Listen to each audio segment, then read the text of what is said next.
I came out one day and I walk out the door and there's one guy out there, and I'm from Tennessee. You ever seen a dog with his tail between his legs? Look, body language is down. He looked like that. He was struggling. And I said, dude, what's wrong? What is up with you?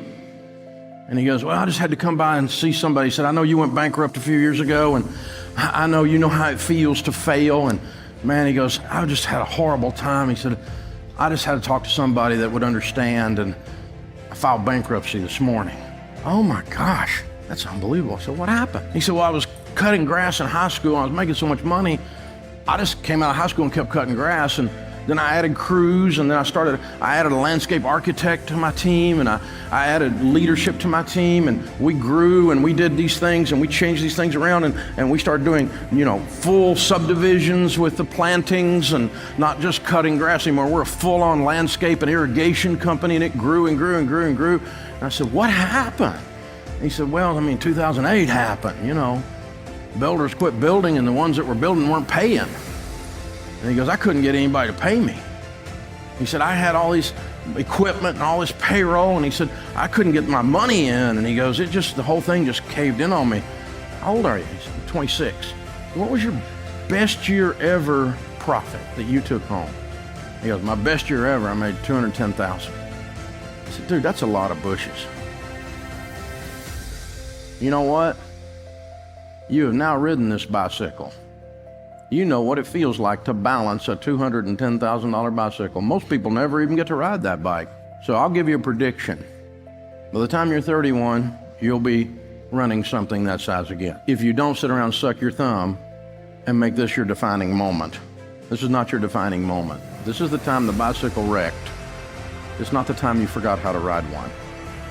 I kid you not, 2 hours later, I'm still on there. I do a 3-hour show for those of you that listen for 18 minutes. I come out at the break in the 3rd hour. There's one guy in the lobby, and he's bouncing off the walls like the ever-ready bunny on Red Bull. This guy he's like Snoopy, life is good, Got the dance going, the whole thing. You know what I'm talking about, right? And I'm like, dude, what is going on? He goes, I just had to come by. You've had such success. He said, and it's hard, your friends, when you're successful, sometimes your friends don't understand, and most of your family doesn't. And he goes, there's nobody you can talk to about it when you're winning. He said, so I know you've been winning, and I just want to come by and tell you I'm winning. I had to have somebody celebrate with me. I said, what's going on? He goes, man, I made more money this year than I ever made in my whole life. I said, what do you do for a living? He said, I'm in the landscaping business. I said, where? Right here in this community. I said, you wouldn't believe the irony of this. 2 hours ago, there was a guy in here who had built a big landscaping business, and he was completely bankrupt. And you're saying, in the same economy, in the same neighborhood, in the exact same space, the exact same industry, you're having the best year of your life. I do not understand. And he goes, I know, it's been hard on those guys. I've been buying their equipment at pennies on the dollar. I said, what are you talking about? I said, the builders aren't paying their bills. The economy's bad. Don't you know the bad news? He goes, oh yeah, they're paying their bills. I said, what do you mean? I said, if they want my landscaping, they pay up front. Oh, how much? All of it, because the other people aren't showing up because they're broke. I'm last man left standing. He said, my market share has tripled this year. I love the down economy. It prunes the tree, baby. Ouch.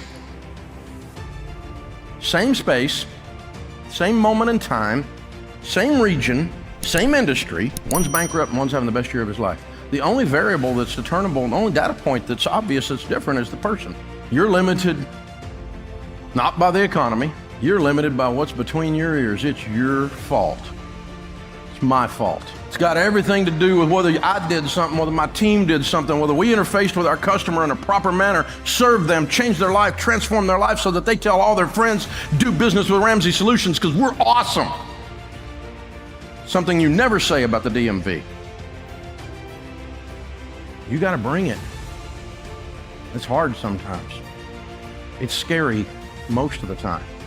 But if you'll just lead anyway, if you'll rise up, you'll be amazed at what happens. Organizations are never limited by their team. They're limited by their leader.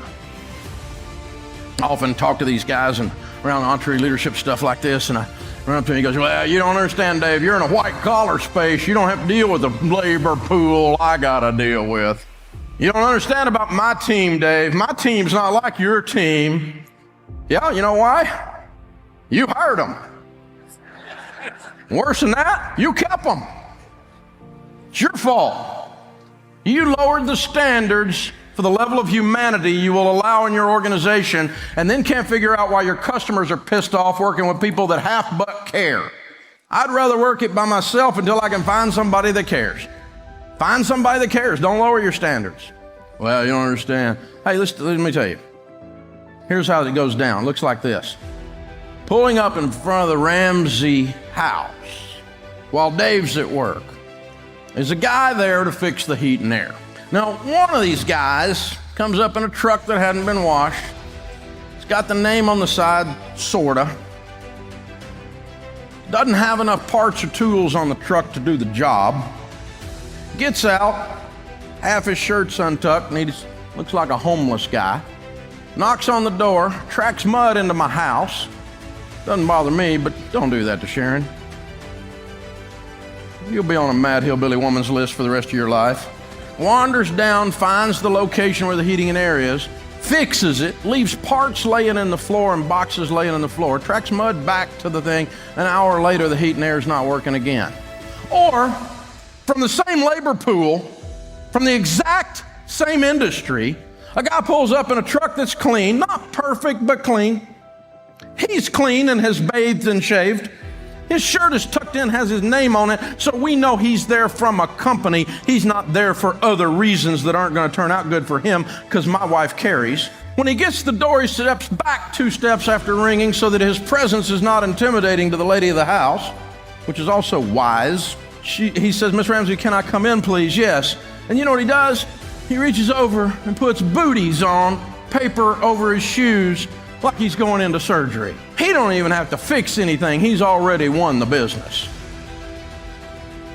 Follow me? Not only does he go downstairs and fix it, not only does he leave the room better than he found it with no parts left, an hour and a half later, he calls back and says, Miss Ramsey, I just want to do a follow-up call and make sure your heating and air is working. When my wife is in her running group, the little herd she runs with down at the Y, who do you think she's going to recommend?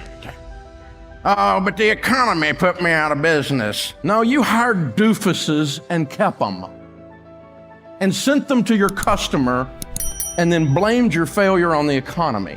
Don't do that. A little smile, a little sense of I actually care about what's happening here, and everything changes.